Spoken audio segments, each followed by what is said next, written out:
possessed by fear. I'm clutching you so tight, afraid to lose. I retreat more each night. Where is my voice? I've muted myself, and in my shyness, it's you I repel. I will find my way to express my voice. I must find my way to ignite my spark. Find my way to me, so we can be we. Find my way.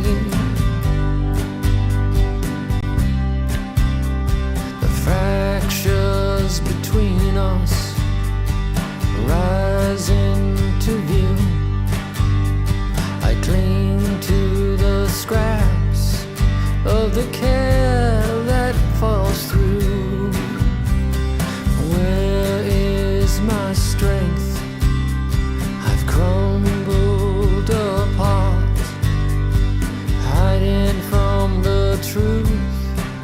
I've shattered my heart, but I will find my way to regain my strength. I must find my way to restore my will. Find a way to me, so we can be we. Find my way.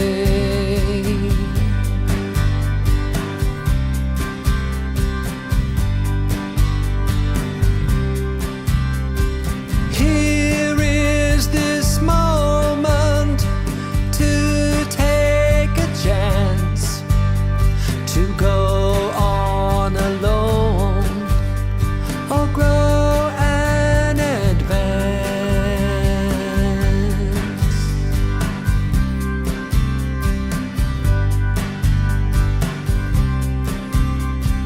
I will find my way to express my voice. I must find my way to ignite my spark. Find my way to me, so we can be we. Find my way. I will find my way to regain my strength. I must find my way to restore my will. Find my way to me, so we can be we. Find my way. Find my way.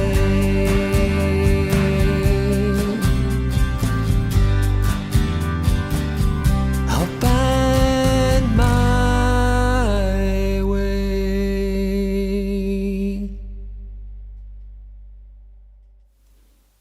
Happy Sunday, everybody. Thank you for finding your way to my show, Sunday Live with Caleb. I'm Caleb. Hope you're doing great out there. I'm coming to you from just outside Seattle, where it is sunny and warm today. Did a lovely, lovely hour and a half hike in the hills and woods, and found a new species of animal I previously was unaware of. My wife's like, hey, there's something rustling over in the brush here, and on the side of the road. So we stood back and watched this thing cut down some long, blades of, dandelion or something, and haul it up the hill to its cave and take it in. And we're like, kind of looked like a gopher, but it had no tail. Kind of looked like a miniature beaver, but again, no tail and more just straightforward rodent. Anyhow, it turned out to be called a mountain beaver. It looks nothing like a beaver. It doesn't have a beaver tail or anything. Apparently it's unrelated to the beaver, but we got that. We've got some rabbits are starting to pop up, which my wife loves to see, and we play this game where we count how many rabbits we can spot, who counted them first, that sort of thing. Plenty of dogs out and about. Let's see, what else did we get? So we got 3 rabbits, 1 mountain beaver. That's pretty cool. And so as of today, I have been 2 weeks after my second injection of Moderna vaccine. So I'm starting to think also, not only am I thawing from going from winter into spring and animals are coming out, life's coming out. But I kind of feel like that mountain beaver, like I'm ready to start coming out of my cave. Maybe go somewhere other than home or avoiding people and whatnot. And I'm looking forward to that. But until that day comes, luckily I have all you here watching the show and joining us every week. And also my sidekick Joe down in the San Francisco Bay Area. Let's check in with him. Hey, how's it going? Good evening. I knew I forgot to do something, Joe. You Yes. now look like the Mojave Desert. Here, let me get you over to that screen. It's really small, so full screen. Hey, there's Joe. I want to thank you from the bottom of my tan lines for that visit to the Mojave Desert. Lots of sand. Yeah. Nice to be in fog and shrouded San Francisco Bay Area. Oh, once you're all again. in fog today, huh? Well, just you see behind me, just by the Golden Gate. It's actually very beautiful out today. Very gorgeous, very warm. I slept away the entire day to luxuriate. The problem with the person is out and about and does everything and has done it all and whatnot. You think of what's left? Well, maybe a good nap. Maybe a good nap. The Bay Area can wait till Wednesday, my next free day off. So as much as I adore and love getting out into the dazzling sunlight and the warmth and all that, I thought I'd treat myself to a nap, a 5-6 hour nap. Wow, And that's cool. so I'm semi-fresh as a daisy here near sunset in the Bay Area. I also I got up. I'm like, yeah, look, it's sunny. It's 46 degrees. Okay, whatever. Maybe I won't go outside just yet. Did things, yeah. And man, about an hour in, I'm like, okay, I'm going back to bed for a couple of hours. Absolutely. Absolutely. I have a challenge with feeling guilty about doing that. Like, oh, I got so much to do, gotta do it. And I've asked Alex to help me work through a big backlog of stuff I'm working on. And she started kind of trying to help me, like, oh, are you on top of this today? I'm like, you know what? I'm going to take the day off. Going to actually take a day off. Nothing on my checklist. I'm not going to think about anything on my checklist. Absolutely. Yes. A little R&R is needed now and again. I love being out and Yeah. about, but you pay for it even in advance. You pay for it with that R&R. You got to be good to yourself one way or another. And you come up with ideas and thoughts, but just otherwise you wouldn't. If you're going, and as I say, sipping on the fire hose, I'm just not going to have stuff percolate up. I do feel guilty though, because I was hoping to work on some vocals today, and but I haven't yet. So maybe after the show, maybe this evening, I'm working on revising vocals for a couple new songs. I'm working with Tim and Jack Charles out in Austin to perfect these tracks and just tighten up the melody and whatnot. And I have to admit, I'm having a little bit of software phobia. I don't know what it is. It's like I got this new powerful software. My friend Tim has it. He's tweaking things and making things better. And I brought it up, and I don't know. I get like a little bit of anxiety. Strange. Yeah. It's the thing. There's certain times in a person's life where mystery is not welcome. I tend to think something like that, I'll break out a pen and paper and have a conversation with it myself. Say, what's going on? What am I reacting to, and why, and what's causing it, and what can be done about it? And these are the things you can do with a pen and paper, and then sort of, or you can make mystery history. It's also why we like to, time out for ourselves, staying home, doing nothing. You start to reflect, and that's when all the thinking and ingenuity happens, when you're not distracted by anything. It's you and the room and nothing else. No sound, no TV, no screens, not even the printed page, except what you type out or write out.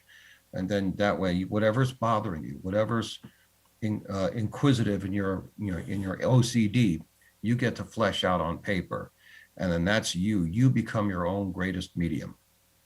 I like that. I definitely have my clipboards and pen and paper. I do a lot of stuff over here on the other computer, calendaring and whatnot. But in the end, I have to just sit down and write and jot things down to really work through them. And I think that might be playing a role. Anyhow, so in the coming week, I'm going to have you all as my accountability party that I'm going to sit down with Melodyne and work out a new or tweak the melody for 2 new tracks. They'll be released hopefully in the fall. There'll be an Audio Terrorist EP called Resonator, and I call it my jangly goth because it has a lot of kind of country influence and that sort of desert jangly guitar sound in it. Yeah, that's what I'm working on there. Well, we also have a guest this week. I'm going to bring him on. And our guest this week is Korey Luna, synthesist, composer, organizer. And when I say synthesis, I mean in the traditional form of synthesizers and synthesis of audio as music. And that can be represented as modular synths. He's also got other synths. Composer, and not just the idea of, I'm conducting an orchestra, right? I compose a piece of music that's going to be played.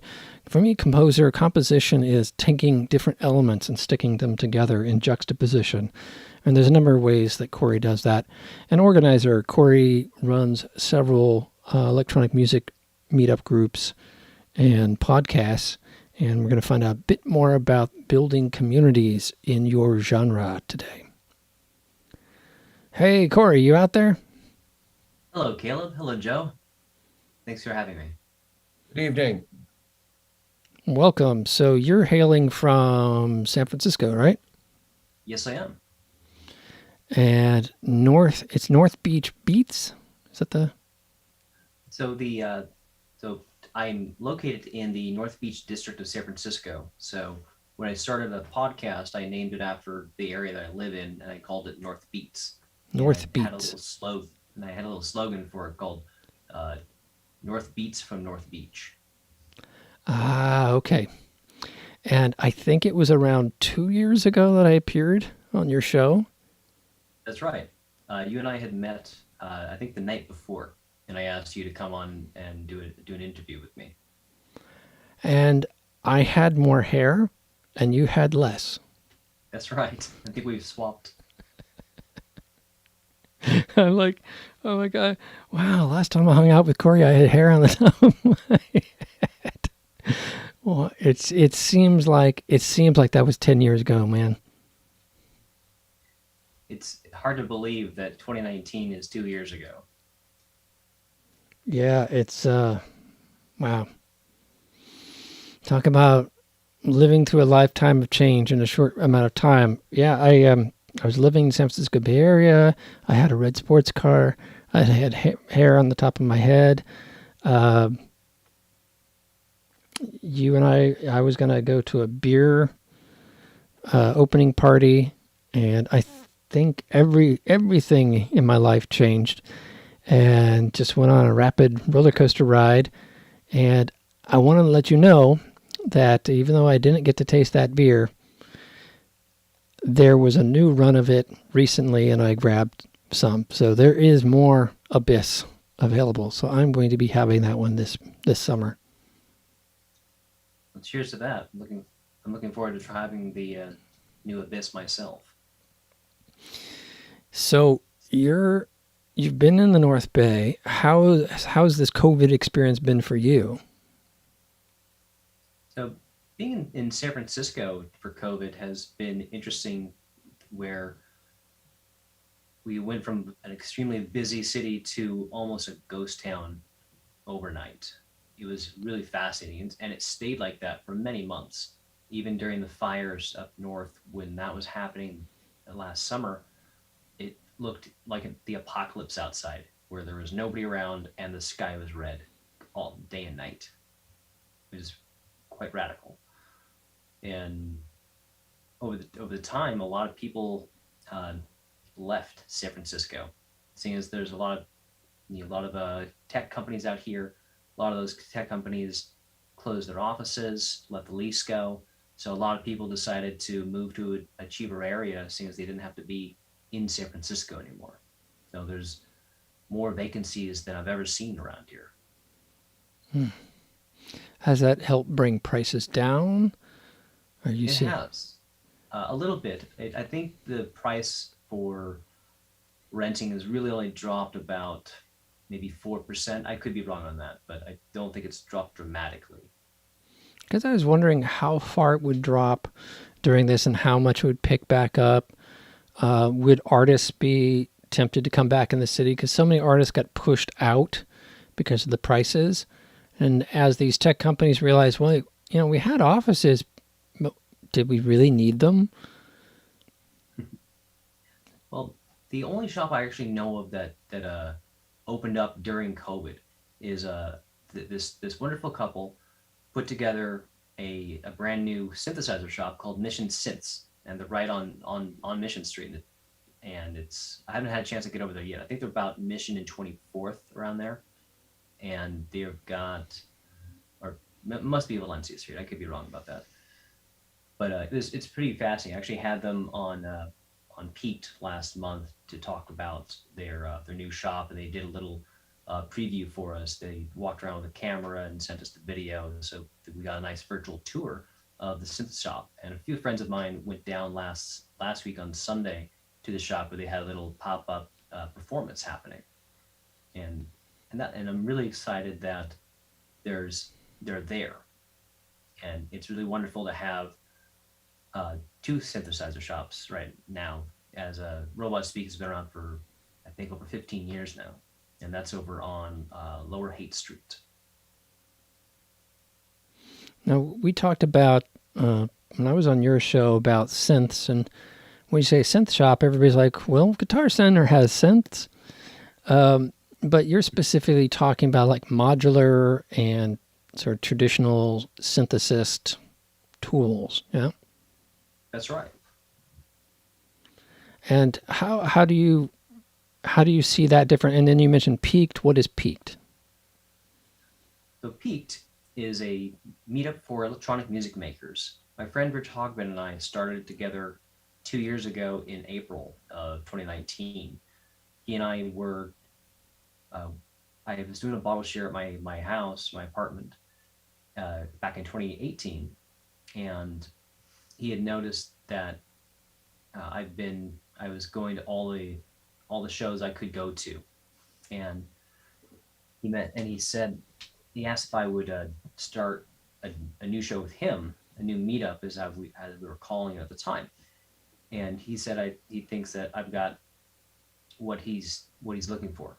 So basically, he needed someone to be the person to bring people together. And I was already putting myself out there to be publicly seen, one as a spectator, and also as a performer.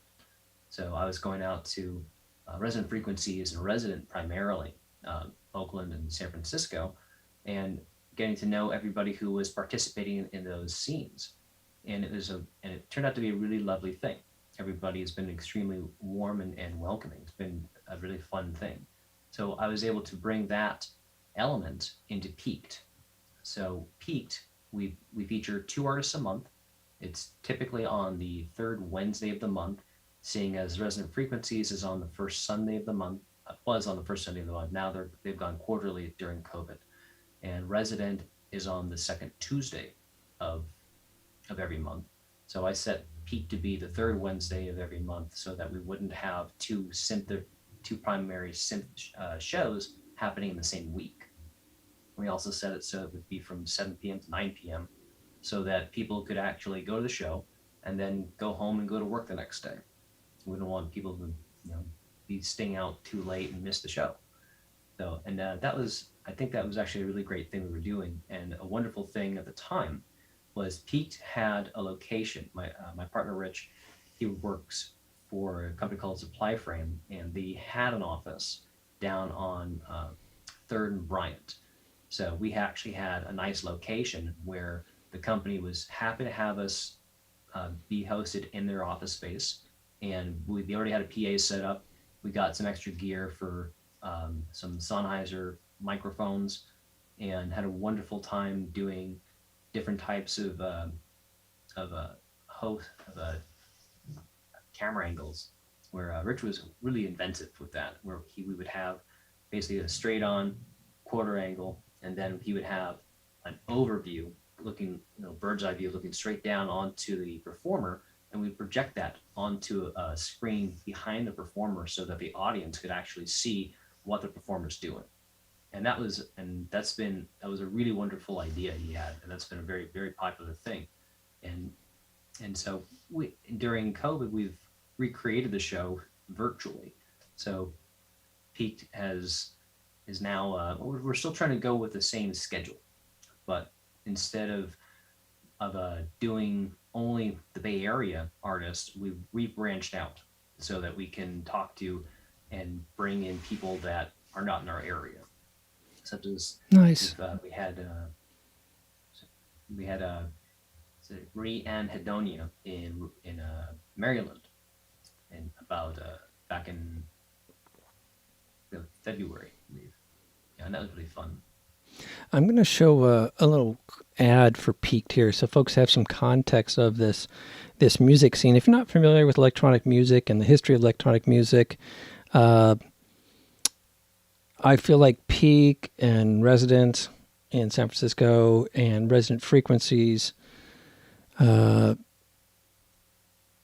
in Oakland really captured that. And there's a shop just down the street from a friend of mine's in Paris when I was living there in 2019.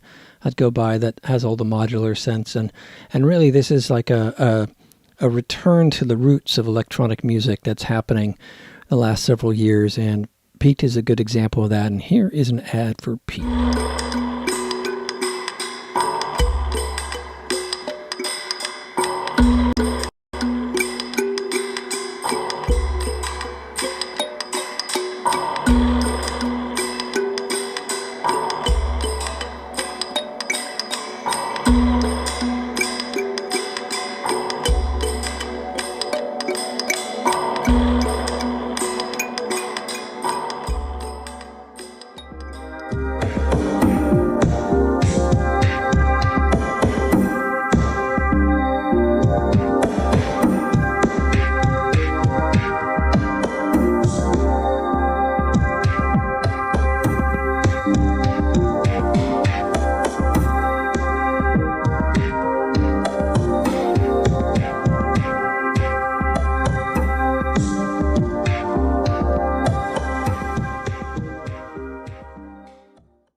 So that was an ad for Peaked, and gives you an idea of all this equipment and how, in a way, at least I think, that technology got where you used to have racks and racks of gear that you did different things. You had to learn them and read the manual and figure out how they don't or do work with each other and all this stuff. And eventually it was like the technology got miniaturized, more miniaturized, and your laptop could do more and more and more. And then there's this like rebellion that came out of that, where people want to push a wire in and tweak a knob and, be physical about what they're doing. Is that how you see it? I don't necessarily see it like that. There definitely is a group of thoughts that I think you are correct on, that there are some people that have gone to that point where they just want to do modular and go all analog. And there are some performers like that. And I've heard some really wonderful things come out of that. I think Bookla is one of the most wonderful things about modular out there. And of course Surge is another classic. But also different artists use it in different ways. There are the purists, but then there's also those who mix it all together. In that what you saw for Peaked, which was, I believe, episode 9 from December of 2019, where we had Nathan Moody and Sire play, they both, I believe, were using a mixture of modular, iPad, and and a few different effects pedals as well. So they had a variety of mixing it all together of all the technologies of like the older style with the new. And that's something that I like to I like to feature with the Peaked, is to show how everybody is doing it. And again, one of those wonderful things about when we had the live show was, because it was a small enclosed space, we invited the audience members to come up to the stage in between performances, talk to the performers, and have a look at the equipment. And every performer was really happy to explain what they were doing, what modules do what.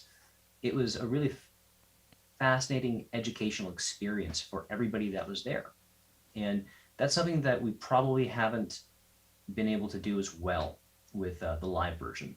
But back to that idea is that, yeah, myself included, I love playing around with modules, but I also enjoy the new technology that's available. Yeah, and I can notice a picture that one Peaked performer had, maybe a laptop and keyboard, or iPad kind of situation, and the modular. And to not see this the modular thing as a sort of rebellion against laptop production, but see it as augmentation, that like we lost something along the way. You see these keyboards behind me, I can press one button and there's no cables. I don't know what they're doing inside, but it sounds great. Good. Okay. Presets. But somewhere along the way, like actually knowing what's going on in that box and how things connect and how they work, it was sort of like people went, well, wait a minute, that was important too. Like, we talk about tape manipulation, where you actually took tape on the, folks remember reel-to-reel recorders? If you had a cassette, that's reel-to-reel, right? You had 2 rings of tapes and tapes going past a playhead. And there was a lot of manipulation you could do with that. And it just tangibly, physically was different.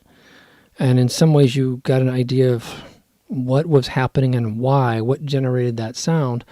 Where now we'll program plugins to produce that sound, but why that sound came about in the first place is kind of lost in that disconnect. And by bringing all these technologies together, it's like you have a more complete toolbox. That's a great point, Caleb. And you just reminded me that there was a time about maybe 20 years ago and 10, 15 years ago where everybody was performing on laptops all of a sudden. Your DJs were on laptops, and performances were orchestrated like that. And I think that was one of the reasons why a lot of people broke away from laptops and went back to the actual synthesizers and playing around, and whether it be the classic synthesizers or the modules. And now once that happened, we're now to the point where it's all mixed together. We're getting a little bit of both, and you've got, you can get analog modules and you get digital modules, and there's all kinds of variety depending on the companies that you buy from. I hadn't thought about that. Like, yeah, digital modular synth. That's that for me. It was like there was modular, it was very analog, and then we had digital synths like I've got over here. Then we had the laptop. So hearing digital modular synth is like, what? But yeah, I mean, I guess if you've got a chip that's is acting as an oscillator and whatnot, why not? Yeah, and one of the performers you mentioned in that description, Cernine, in the photos you saw, she was holding up a Sensel Morph and also an iPad in two different shots. So that, again, there's that mix of technology where she's using the Sensel Morph, which is basically a MIDI keyboard, basically, which can do much more than that, and where you can send signals out, directly to your computer, to an iPad, or you can actually send it directly into particular modules in Eurorack. Some actually have a USB port where you can use MPE and send that into your modular system. So, folks, we're throwing some technical terms around here. Think of it this way. Imagine you're in Europe, and every village you go to, someone speaks a different dialect. That's how synthesizers used to be. Every one of them was built from the ground up in its own little universe, kind of like, computers, right? If you had a compact computer or you had this computer, one, the operating system was one way, all the programs were one way, and they didn't talk to each other. And then in the 80s, MIDI came about, and MIDI was like a universal language. So I can hook up that synthesizer to my theremin, and they can all talk the same language. So when we talk about MIDI, I want to push on the keyboard and I want it to make sound. And how does it go from that keyboard to the thing that makes sound? And MIDI was the standardization of that. So now we have modular synths where we can actually use MIDI to get them to talk to each other, not just control voltages and stuff like that. Let me show another ad from Peaked that has some slightly different style of music.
That was another ad from Peaked, which we're here with Korey Luna today, and that is one of his social outlets, I would call it, and community building. And just from those two different ads, you can hear the electronic music has a wide range from more experimental, more ambient, what we now would call dance. How do you sort of decide who's going to be in a Peak show? Do you mix it up, or is one night more, say, dance pop and one night's more experimental, or what? I try to mix it up. So I try to go with energy. So when I book Peaked, I match two artists where one's going to be high energy and the other will be low energy, and sometimes I'll change the lineup where we'll put high energy in the beginning and then low in the end to kind of bring the energy down at the end of the show as we go into the interview section. But once in a while we'll do the more quiet and then higher energy at the end. And it all depends on the artist that I'm working with at the time, and how I feel that their music complements each other. I always go for the contrast between the two, so that we always have a variety in the show. So it's not high energy throughout the whole show, or vice versa. That way we always have a little bit something different every time. Nice. I like that. That certainly, that when we met at Resident, that's the thing I loved about going to Resident, is I never knew what was going to happen next. And the range and style and creativity was wonderful. We are bombarded and we live in a sea of media where everything is very predictable. It's the same romance story we've been telling for 500 years. It's the same criminal story we've been telling for 500 years. And, there's a comfort. I'm perfectly guilty of wanting to listen to the same album I've listened to for 30 years, or watch TV shows that follow the same formula, just to have some time off and comfort. But then there's times I want to be surprised. Not just a little twist, but like something completely different. And I hope that we're doing that with Peaked. And I agree 100% with what you were saying. Is I'm still listening to the same albums. from decades ago, while I'm trying to expose myself to a new variety out there at the same time. Now, one thing about most of the music I heard at Resident on Peaked is it's been instrumental. How do you also integrate vocals? Is that an aspect of how you sequence the show? I tend not to go for a lot of vocal, just because it can be it can be a particular thing by itself, and it's probably, I see it as, involves as being a bit more mainstream and pop, which is not a bad thing, but it's just not something that really catches my ear entirely. I do go for a bit more experimentation with the artist, because I feel that there's a lot more going on in the music industry when you take away vocals, and there's something you pay more attention to what's going on instrumentally. With that said, there are exceptions. Back in 2019, we had Eki Shola, an artist up in Santa Rosa, and she performs keyboards. She had about maybe 3 different keyboards going on when she performed at Peaked, and she sang for every single song. She's a wonderful songwriter, and she brought tears to the audience, because her family was one of the one of the households that lost their house in the fire that happened a few years ago in Santa Rosa. And so one of her songs is about that. And she even talked about that in between her sets. She told the audience about the experience of what it was like waking up to fire going on all around them. And she actually had a moment of no hope. And then she pulled herself together and got her, and she was able to get her family out of there safe and sound. And I don't know if they rebuilt or bought a new house, but I know that they're doing much better now. Wow, that is certainly intense. And you said she vocalized, so was this a vocal performance overall, or she also was using electronics with the vocals? For her vocals, she's just singing, primarily just singing in the traditional sense. There's no vocoding or alteration to her vocals at all, except for maybe a little bit of reverb, but that would be about it. Got it. That's cool. It's cool that even though the focus has maybe been on modular synth or electronic instrumental music, that you leave Peaked open for all this range of experiences, and so that even amongst the surprises that you can kind of say, I'm kind of getting it. It's going to be this kind of surprise. All of a sudden, boom, here's another surprise. And we talked a lot when I was on your show about that philosophy in electronic music of, should electronic music sound like electronic music, or should it sound like traditional instruments? Either pop or, should your electronic keyboard sound like a violin, or should it sound so different?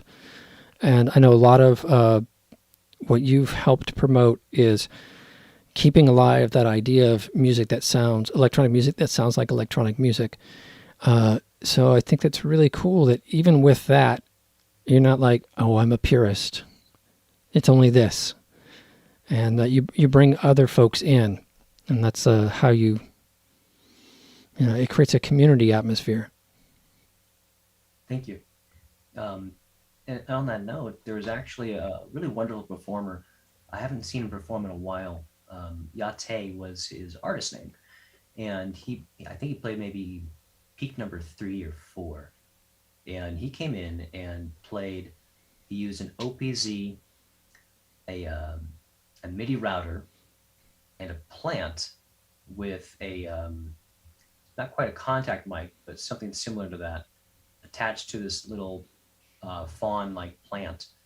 And he played a beautiful set where he was actually getting information from the plant into the MIDI box, into his OPZ, and sampling it during the performance. And his whole set was this big on the table, and it was really wonderful. It was very Nintendo, like Mario Brothers or Zelda. That is a great example of the surprise and experimentation, that when you remove the pop context, like, okay, this has to have a verse, it has to tell a story, even the audience who have remember the track Popcorn, that was the first like truly like synth pop hit in 1972, 73, somewhere around there. Right, very melodic, but comes out of this experimentation place. Once you strip that away and you say, okay, I'm not going to try to make people dance or not this, what can I do that other people maybe haven't done or to explore? And I've not seen anybody use a plant as a, part of the compositional process. That's a really neat idea. Peaked has been a really wonderful experience, and has really been a real treat for myself, just because I've been able to put my friends and people that I meet out of the blue onto the stage, and give them a voice and give them a place, and hopefully it expands their community and their fans, and it's been really fun. All right, folks, you heard it. Give people space and opportunity to help build community. Now, outside of building community and running Peaked and doing the podcasting, you also do music yourself. And I'm going to play a piece, KZZL, and then we'll talk about what this is all about when we're right back.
love that video on so many levels. Thank you. Yeah, because we quite often think of electronic music as being sci-fi, right? Because starting in the 50s, a lot of early electronic music was put in science fiction soundtracks and scores and TV shows, the Doctor Who theme, all this sort of stuff. And so there's that tight association. And to me, like carpentry and woodwork, we have this tight association, say, with old school country, right? So you're juxtaposing those two, and suddenly the science fiction aspect of electronic music drops away, and you realize, oh, it was put there, but that doesn't mean it comes from there.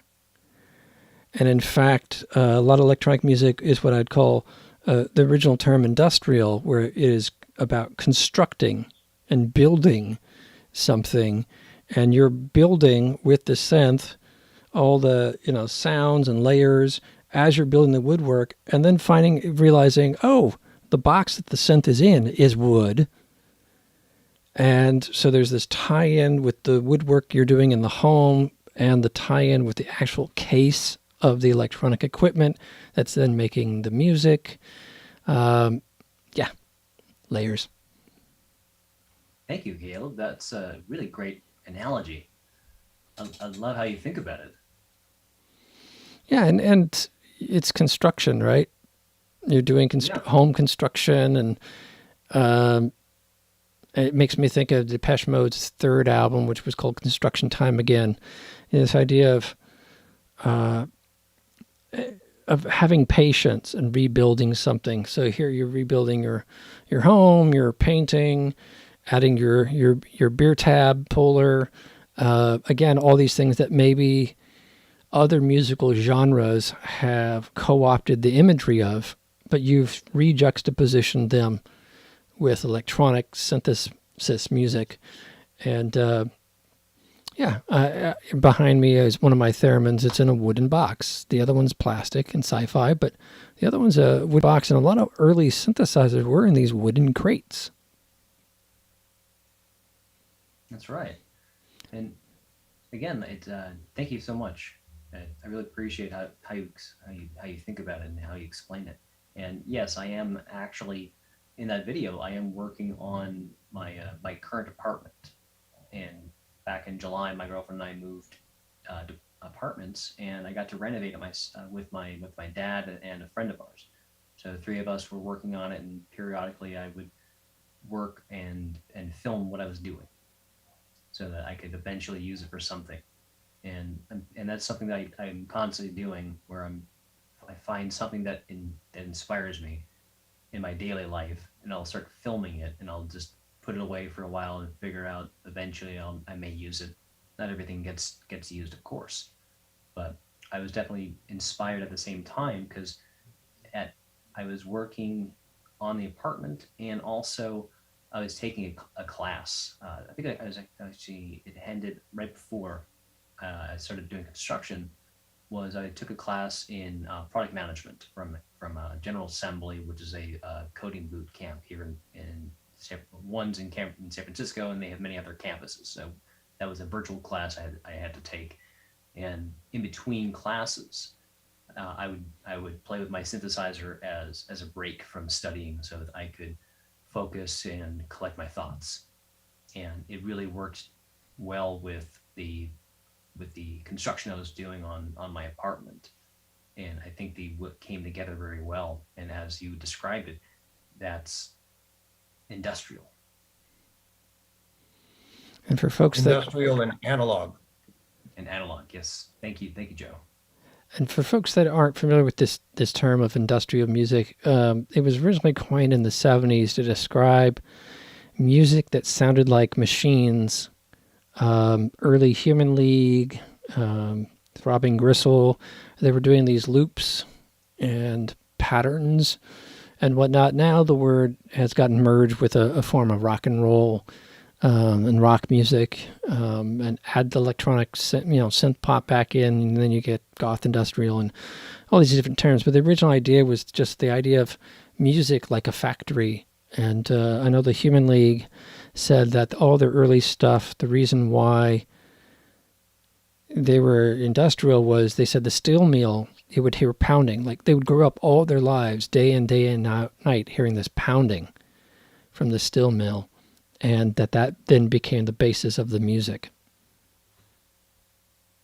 And there's a wonderful documentary about that called Made in Sheffield, where they talk about where some of the bands in there. And it's more than just about industrial music, but it's about the electronic music that came out of Sheffield because of the actual industries out there, and how all these artists were inspired and how they were coming up in that area. And Cabaret Voltaire is another one of those wonderful industrial bands that came out of that area that were influenced by the industrial companies around them, the sounds, and even they were taking their music and playing it out of the back of the van driving around town. Nice. So they became the source of the industrial noise.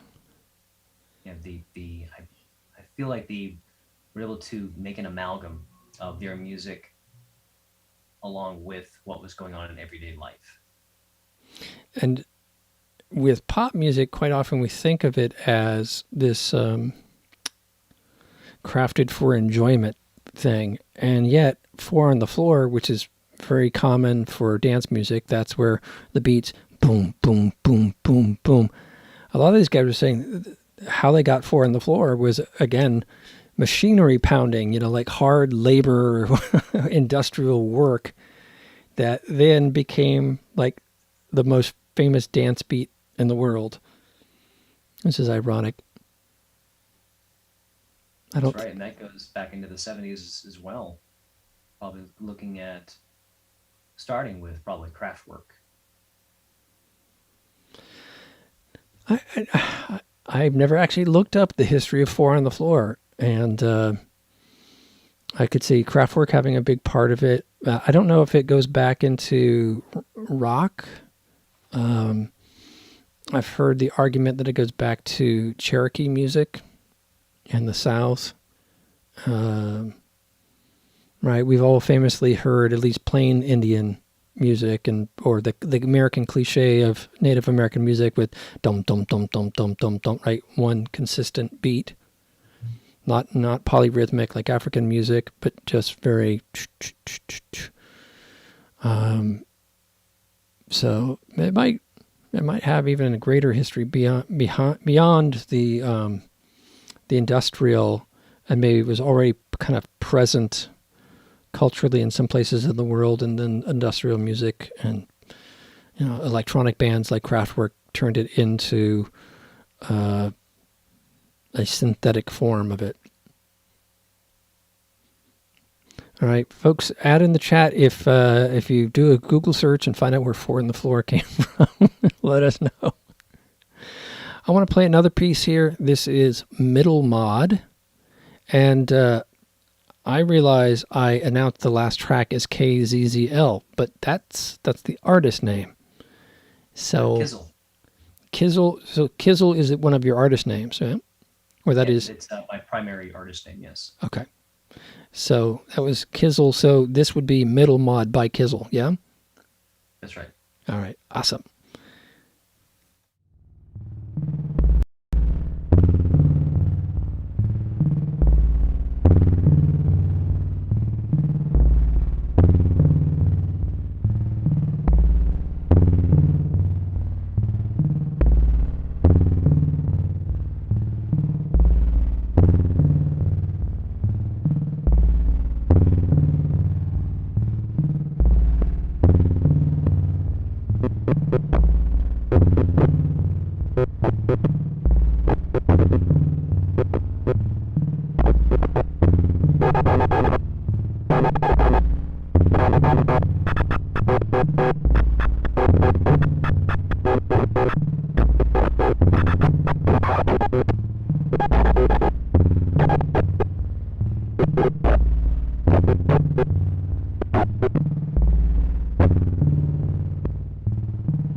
That was Middle Mod by Kizzle.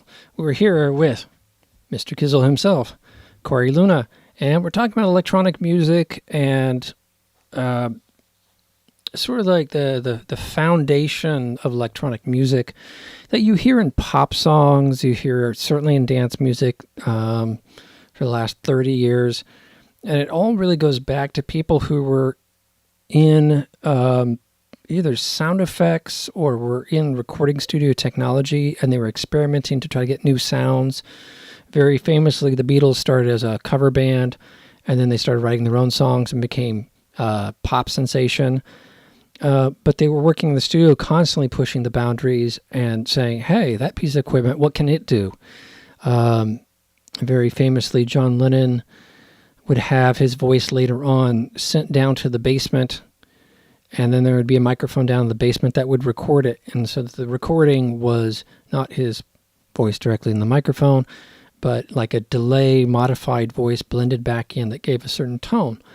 So people have been playing around with electronic devices to create different sounds, whether or not you're going back to last week we were talking about rumble, distorted amps, or whatever you're using to make new sounds and to invent new stuff.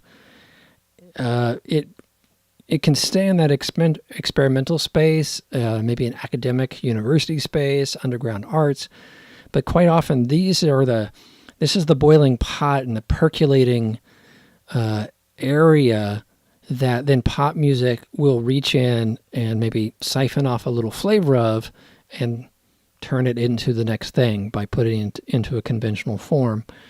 And that's really, I see the work that you're doing is sort of bringing people the opportunity to experience that earlier form, also like contemporary synthesized, contemporary integrated forms, like we talked about the vocals and adding laptop and work in there as well. But for your own work, you do that little keyboard. Is that a modular that's like a digital synth, and then you're controlling other things with it? What is your blend that you bring to your own performances?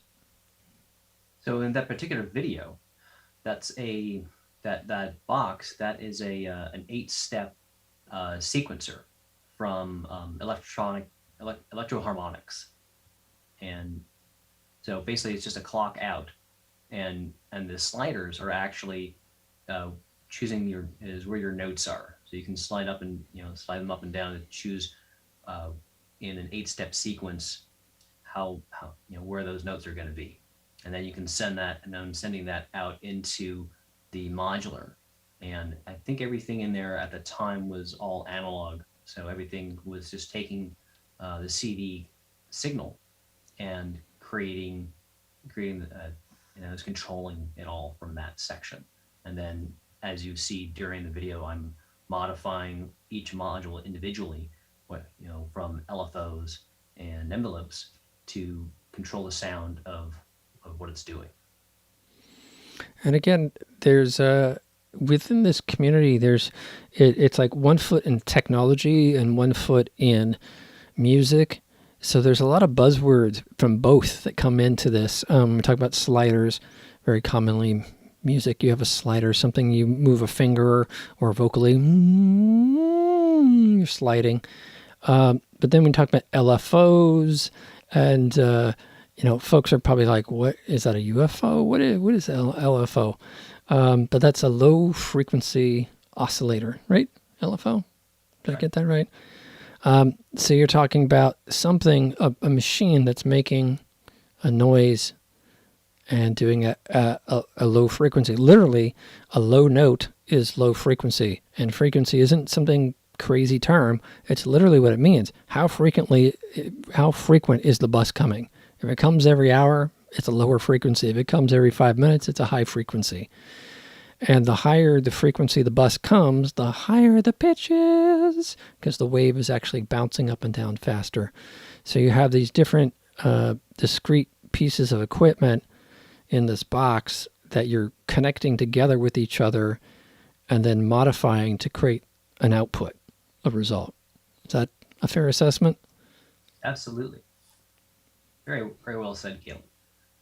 And so you caught my ear on something we were talking about, how the like sound used to be like effects, like delay, as you were talking about with John Lennon, with how they were able to get that particular sound on his voice with that delay or echo, and that's an old technique that I'm not sure if is really used too much anymore with the advancements in technology and synthesizers and effects boxes. As a lot of studios, I've been reading a book called Good Vibrations: A History of Record Production by Mark Cunningham, and I believe that was first published in like I think 1998. And I've been learning more about what was going on in recording studios back in the 40s and up into the 60s, where to get that big room sound or a delay or that reverb sound, you were actually recording in a hallway or stairwell to get that echo, that sound that out of that room. And so there's all kinds of examples throughout the book, whether it be in England or LA, where they're in these various spaces and trying to capture that sound. So you've got all your some of the musicians in the hallway, while the rest are in the actual recording studio. This was prominent in the early 60s. There's one producer whose name escapes me, but he would do songs like there was a famous British invasion song, Bits and Pieces, where segments of the song was sound like people marching in step. And he would have half a dozen guys on the stairwell of his home banging on the stairs in perfect unison. And it would become very almost not part industrial, but part militaristic almost. It became part of that driving background sound. So you're right. You're right. The experimentation, however analog, however organic, was very, very avant-garde. People thinking out of the box, using sound effects separate from the song, but would complement the song later on. That's right. That's right, Joe. And one of those producers out of England um, was Joe Meek, who was really doing his own thing out there. And what I've learned from him is that he was creating things that he was just coming up out of his head, and he was fantastic about it. Like people wanted the other big record companies like Decca wanted to know his secrets of how he was achieving these sounds. And what's amazing is that a lot of those sounds, and similar to other studios at the time, all the equipment was built in house compared to what we have today, where everything is mainstream. You find what you want online from a particular company. It was completely different. Everything was DIY mostly. And so if you wanted your 8-track to do more, someone was actually modifying it, which is, there are people who certainly do circuit bends nowadays, which is a fun thing. But I'm not sure if everyone really goes that extent anymore, and probably doesn't really need to anymore to really have to really innovate something as much anymore. But however, in contrast, there's all these new companies that have spawned over the past decade and continuing to grow, who are coming up with different ideas. Take one of the most imaginative people out there, their Eurorack company for modules, Mutable Instruments, which is out of Italy, and they're digital and they're inventive. The creator, her name escapes me, but she comes up with ideas and designs them. And granted, most modules, I believe all of them, if not most of them, are all written in C++, the coding language. And she comes up with these things out of the blue as she's going about her day, and creates modules that do particular things. And that goes along with many other modular companies, particularly in Eurorack, which has become a very popular standard, as it's an easy size, and it was designed by Doepfer, the German company, was the first one to really kind of put that standard together. Now, when you talk about Eurorack as a standard, I think of it as the size. It's this big. It can go on a rack. You can, put them left to right, like library books on the shelf, and they're all going to fit together. But is it also a communication standard so that they can talk to each other?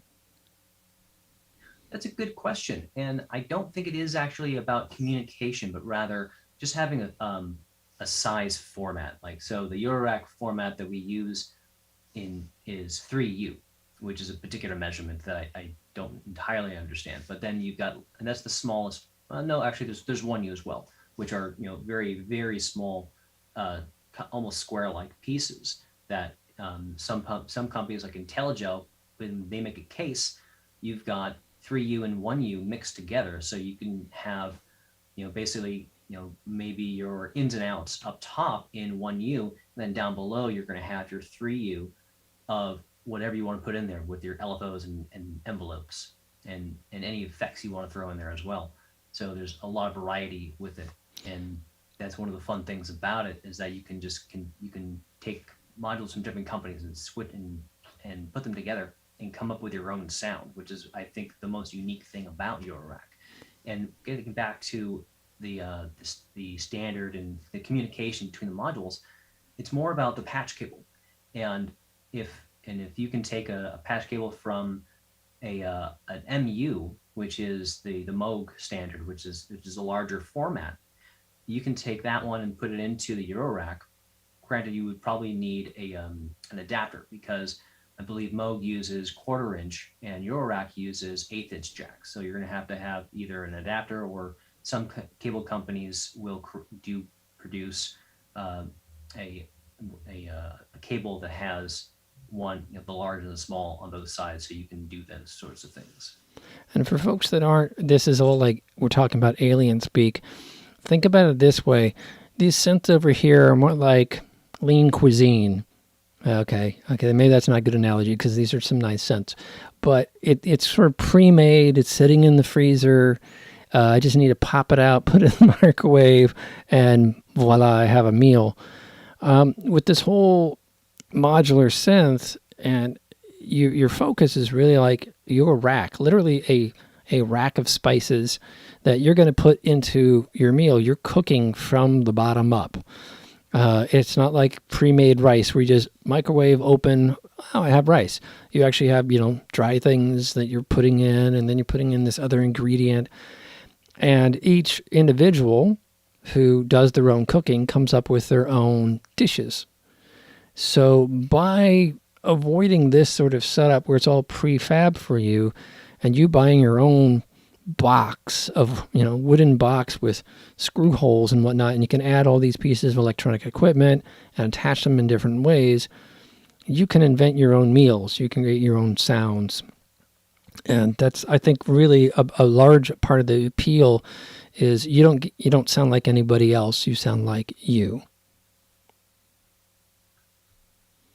Absolutely. It's a really unique experience. And granted, I think we all do appreciate still the standard synthesizer.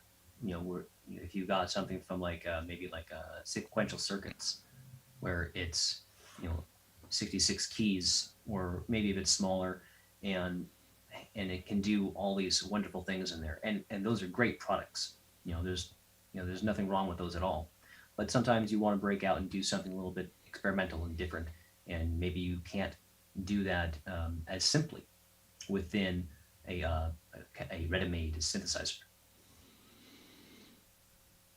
Awesome. We're going to take a brief break with the Mystic Moment, and then we'll be back for the after party and talk more with Korey Luna about electronic music, about modular synthesis, and I heard that synthesizer right there was making a noise earlier. You want to do a little demo? Oh. In the after party? Sure, I'll do that. Okay, cool. We're on to the Mystic Moment. All right, so, folks, face your fears. This is a common one that keeps coming up about sort of breaking through your resistance of the unknown, the unfamiliar. It's perfectly natural for you to want to have comfort and to have familiar things, right? There's less threat in that at a certain point, that can become so self-limiting. So this theme is being carried over about facing fears and facing your discomfort. Some of the music, some people respond to electronic music. Certainly my wife does.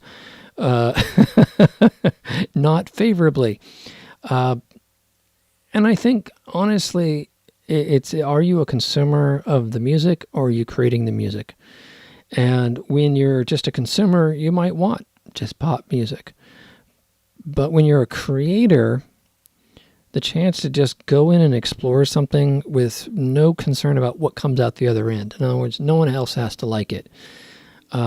You get to go on a journey, and that journey becomes the experience more than the outcome or result. So rather than making music, making orchestrated noise, you say, I'm going to go explore the technology or explore these tools and experiment with them for the sake of doing it. It becomes more like a meditation. And while you're meditating on this, you discover things you just are not going to discover with final product. As they say, life is about the journey, not the goals. So throw that into your Face the Fears homework for the week, and catch you next week. Thank you for tuning in to Sunday Live. We wrapped up our main interview with Korey Luna. We're going to go in the after party and have Korey show us some of the gear that he's got sitting next to him. And we might play, a couple other pieces. All right, stay tuned.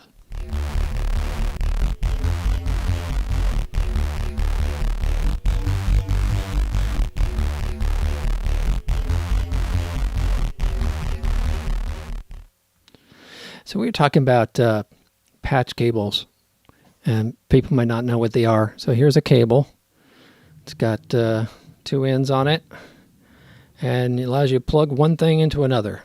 So I don't know, maybe your TV to a speaker, you might be thinking about that. But when you consider like a guitar cable, it's usually I'm plugging the guitar into the amp. Yes, that's routing, but in this case, it could be plugging one amp into another amp in series. It could be I've got a recording like this microphone, and I want to change what's coming into it. So I might have a patch bay, different sources of information. So with electronic, well, I suppose all audio, you're thinking about source and output, input and output. So that's what a patch cable is. So Korey, explain what this beast is. Is this the box from the video earlier? Yeah, this is actually the same box, but a different set of modules that I was using before. So it's much different. So in that video, you saw me using a few things. It was mostly analog modules, and this one here is set up with a bit of a mix. And right now, what I'm going to perform is just using digital synthesizers, basically. And so what you're going to hear here in a minute is this is the Expert Sleepers FH Factotum, which is a really interesting piece where you can basically send MIDI in from an external device, say from your computer or another synthesizer, and you can send that signal into your Eurorack setup, and then you can patch those into other modules and basically sequence them if you like. And so that's what I'm basically doing right now. And each one is controlling different sections of this module. And it also has different things on it, like frequency and harmony, which can be really fun. And this one here, this is the Expert Sleepers plates, which is like a resonator or like a ring mod. Again, some terminology explanations for folks. Ring modulator, all this, a lot of these terms, there are real world applications, like a room. The sound of my voice goes and hits that wall over there and comes back to my ear, right? So there's the original sound, and then the sound that comes back, and we call that delay. So there's the different electronic ways to reproduce real world stuff, as well as stuff that just technology does that is not, about a church versus a cathedral in recording the sound. I don't know if that if that helped define this, but anyhow, do continue on. Sure. So what I'm going to do is I'm going to hit a couple of notes here on the Sensel Morph, which is a really wonderful piece of technology that's actually based out of San Jose, and they're a really innovative company when it comes to what you can do with digital devices and controllers. So it's basically sending a MIDI signal out through USB, and I'm sending it directly into the Factotum over here. So, for example, a little bit so we can hear everything. How about that?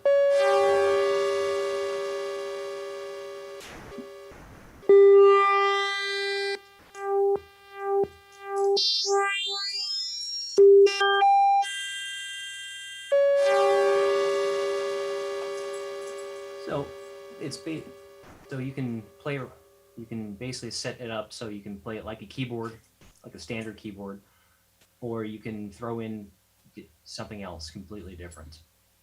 And this way you can play around with the modules at the same time. So if I hit the key and change the frequency, you can hear how it goes from high to low. And then if we play with maybe the harmony, you see how it alters the frequency.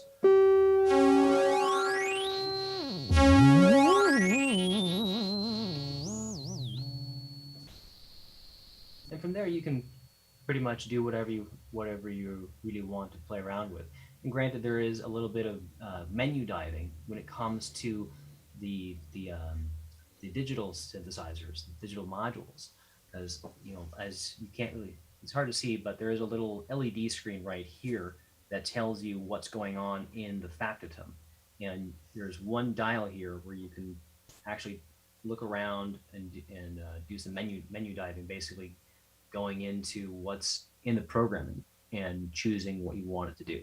And this is NPE particularly, which is what I'm using right now to send a signal into the module to send out the sequence to the other modules. So with this keyboard, I like to say that you give people something they're familiar with, piano, right?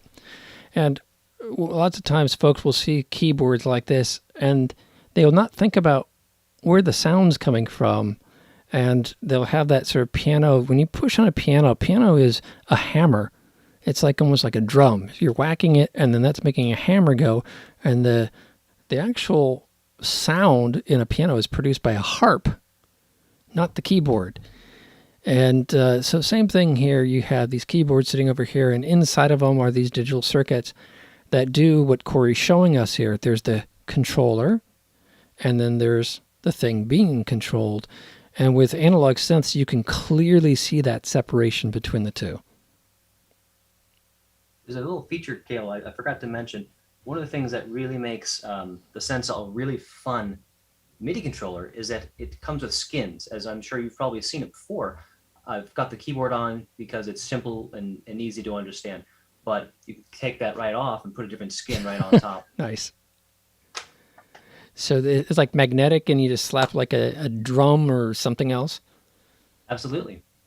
There are other skins that Sensel makes to go with the Morph. And I've got a few others. And there's a clear one, which is really unique. And it gets really into the programming, where it's a blank, clear gel screen where you can basically print out a piece of paper with your own design on it and use that as your controller. Sirnai is one of the few people I know who I've actually seen do this. She actually took I think a painting her son did and put it onto her Sensel Morph and was able to program it to perform how she wanted it to interact with her synthesizers. Got it. That's cool. I love that. And again, it's the idea of something that generates sound and something that controls that thing in new and unique ways to create a different kind of result. And if you're thinking about from production standpoint, on the other side, what I really see is the strength of this is kind of like a meditation. You know, you're taken out of all other context and you're meditating with this technology and going on an exploration. And a lot of it has to happen in your mind because that rack, the screen on there is what, 4 characters or something, and in your mind you have to map everything out of what's going on. How do you how do you do that and not feel like you're giving up your visual side of the house? Like you're trusting that this device is going to do something, and if you want to have a little more control of it, okay, I'm going to dial in, I'm going to find out what number 48 means. That can be very unnerving to some people. It is, and that's and there's definitely a learning part to playing synthesizers, and a lot of the people that I know who are synthesists are very much tend to be people who are already in tech, and they already have a concept of the technology and are able to understand it pretty well. I don't have that background personally, but to me, it's something that I really have to spend time with. And that's something that a lot of us do that are into Eurorack, is that when you buy a module, you tend to spend time with that one piece to learn it and understand it, because each one does something different. If it's analog, it's a bit more easy to understand because everything is going to be right in front of you. But if it's digital, you're going to have some will have menus, some don't. Like this here doesn't have really anything to deep dive in. Everything is actually set out in front of you, but you get to figure out like what does what are these sounds and that are already kind of pre-programmed in there, and how can you manipulate them, and then compared to the Factotum where it's definitely deep diving. There is a PDF you can read online and download, and I highly recommend you do if you go into those sorts of things, because it'll really help you understand. It really helps me understand what I'm doing. I have to admit, I've got a foot stop over here I bought over a year ago. Does loops and effects on the voice and whatnot. And I just keep moving the manual around the room. Like, I'm going to read this manual someday. So it definitely takes an investment. Yes. Yeah, I've got one of the keyboards back here. It's one of the lower ones on that tier over there is the Korey MS-2000, and I think that manual is about yay thick. Wow. That is, it gets deep when you have a studio, because you're not only thinking about the items and the connections. Here in my studio, I think I have it laid out pretty much like it's a lot of tripods with objects on them. But I don't have any tables or racks and whatnot. So you see all the cables at the floor level or slightly above if I don't want to run the power parallel with audio and stuff like that. And it takes time to wrap your head around it all. Yes, it does. And that's a good point there, Caleb. You want to always separate your audio cables from your power cables. Very important. Otherwise, you're gonna get hum. Yes. And we electronic music people, we live in fear of in the United States 60 hertz. So the carrier wave of all your electrical outlets in the home have this one frequency, and when your electronics aren't set up correctly, there might be a wire touching another wire or whatever, you get the hum. And then it's like, okay, there went my day, because now I'm going to be trying to find where the hum is coming from in my system. Well, I wanted to ask, so we talked about the past, about the different social groups you've built around Peaked, North Beats, Resident, your own explorations. What do you see as sort of the next thing coming? Well, something that my partner Rich and I have actually been discussing is something to change up Peaked a little bit, seeing as with the digital format, we've been using Restream.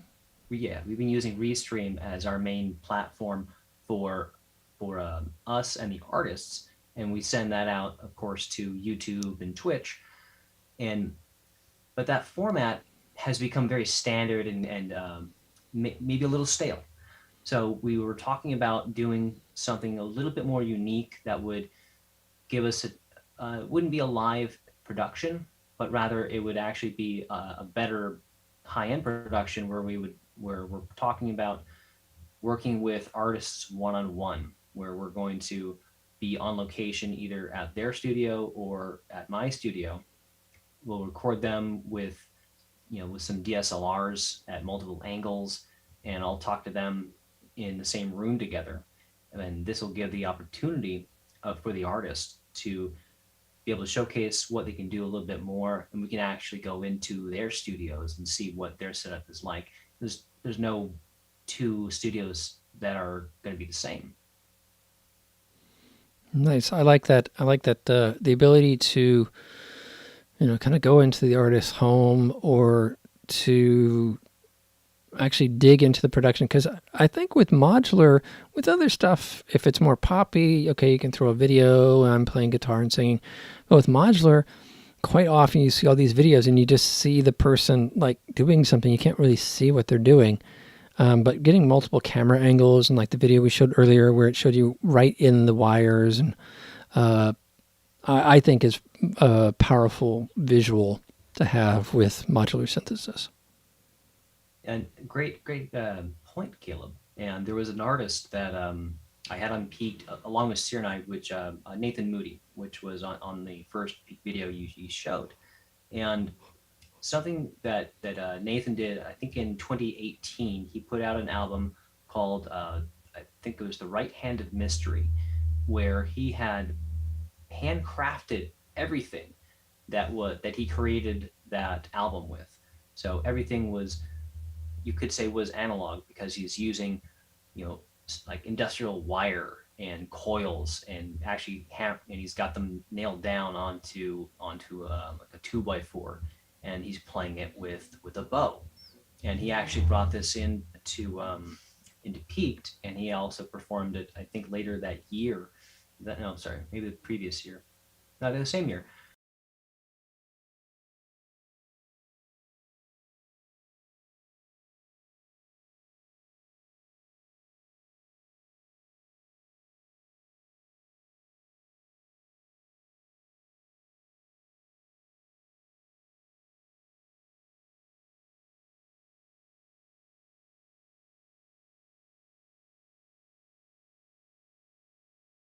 And there's another element that we didn't even really get into is sampling, which is a really big, a huge category, and something that some artists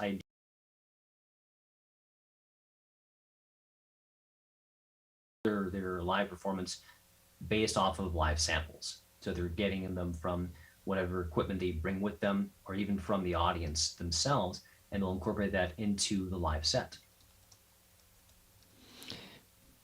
Sorry, we're having a little technical problem there, and it was cutting in and out of your description. So if you could just repeat that little section there about the 2x4 and the playing with the bow and sampling. Sure.